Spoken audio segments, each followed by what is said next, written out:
Hello, fellow Movie Crusaders, and welcome to another episode of Sean's Movie Crusades. My name's Sean Waskrug, and today we're going to be reviewing the family comedy My Spy, starring Dave Bautista. Now, for me, this movie, this movie's supposed to have been out a very long time ago. I feel like I've seen this trailer about 100 times because they should have released this like 9 months ago, and we're just now finally getting it. I feel like every joke I've seen in this trailer has been beaten into my head like 10 times or over 10 times. But yeah, that's not the movie's fault, so it's kind of hard to kind of penalize it for that. But this is Dave Bautista doing what Vin Diesel's done, what The Rock's done, Hulk Hogan's done, which is basically a tough action dude being partnered up with a kid and doing a family comedy showing that he can also work with kids kind of film. Vin Diesel had the pacifier, The Rock had the Tooth Fairy and the game plan, and Hulk Hogan had Mr. Nanny and Suburban Commando.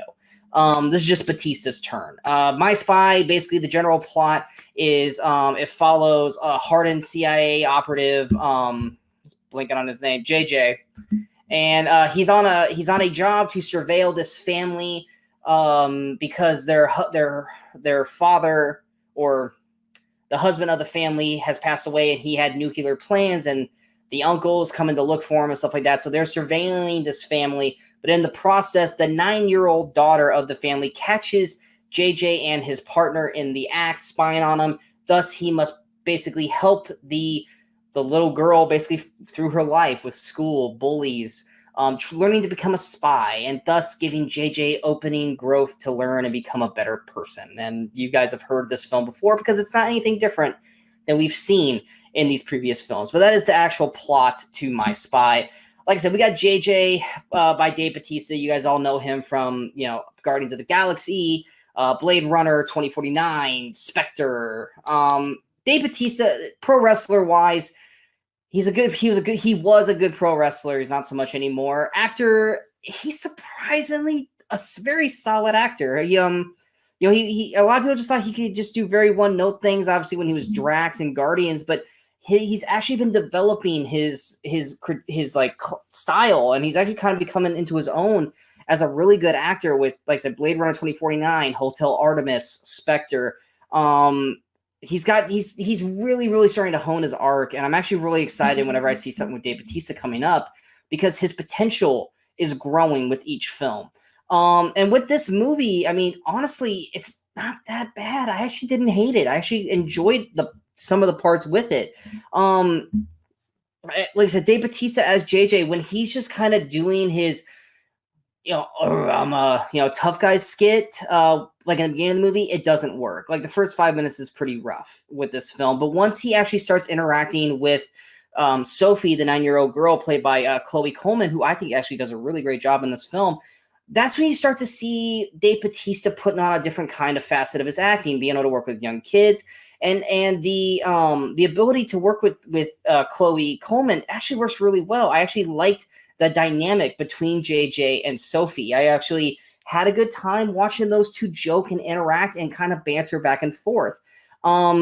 Kristen Skull, many people will know from like The Last Man on Earth. I'm personally not a big fan of her personally, but she plays Bobby, JJ's partner in this particular op, and she's not that bad either. She's kind of just the side man. I mean, she's not doing anything to break any ground in this film, but she's definitely not unbearable. Ken Jeong plays their boss, which I was really, really worried about because I'm not a fan of Ken Jeong outside of anything besides Hangover 1 or The Community.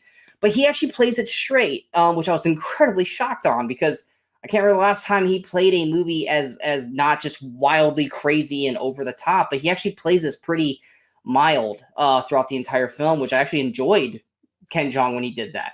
We also got Parisa Fitz Henley. She plays Kate, which is Sophie's mom.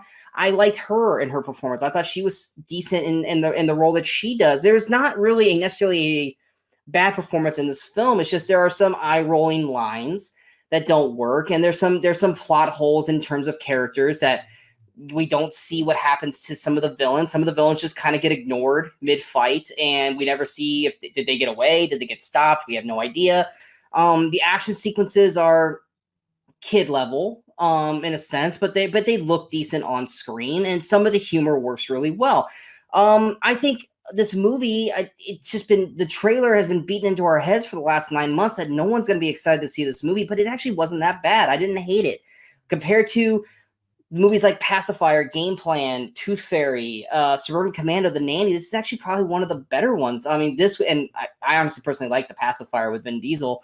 I would say this probably ranks right under the Pacifier as probably one of the better ones of these groups of movies with these action stars. And because of that, I'm actually going to give this score for My Spy a 6.2 out of 10. Like I said, it's not the best movie.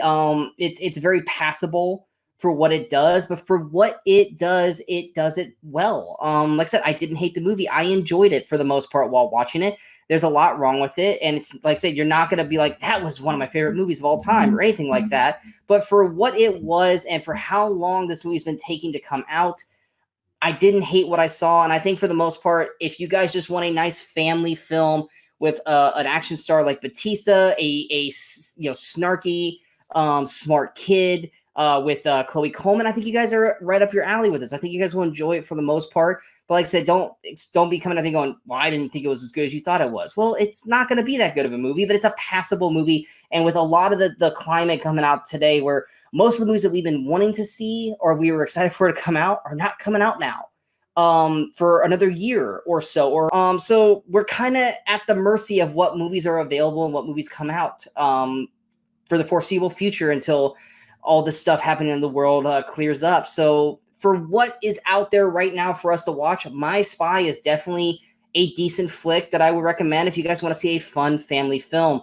Just don't expect it to be one of the best movies you've seen. But yeah, that's gonna be my review for My Spy. Like I said, 6.2 out of 10. I hope you guys enjoyed this review. If you guys did, go ahead and hit that like button. If you guys feel like this review is worth sharing, go ahead and hit that share button. But most importantly, don't forget to hit that subscribe button to the channel so you guys stay up to date with all the latest reviews that pop up on Sean's Movie Crusades. And of course, don't forget to follow us on all the social media outlets you see below. So feel free to leave your comments. Let me know what you want to have reviewed on the channel, and I will do that. And until next time, in case I don't see you, good morning, good afternoon, and good night, Movie Crusaders.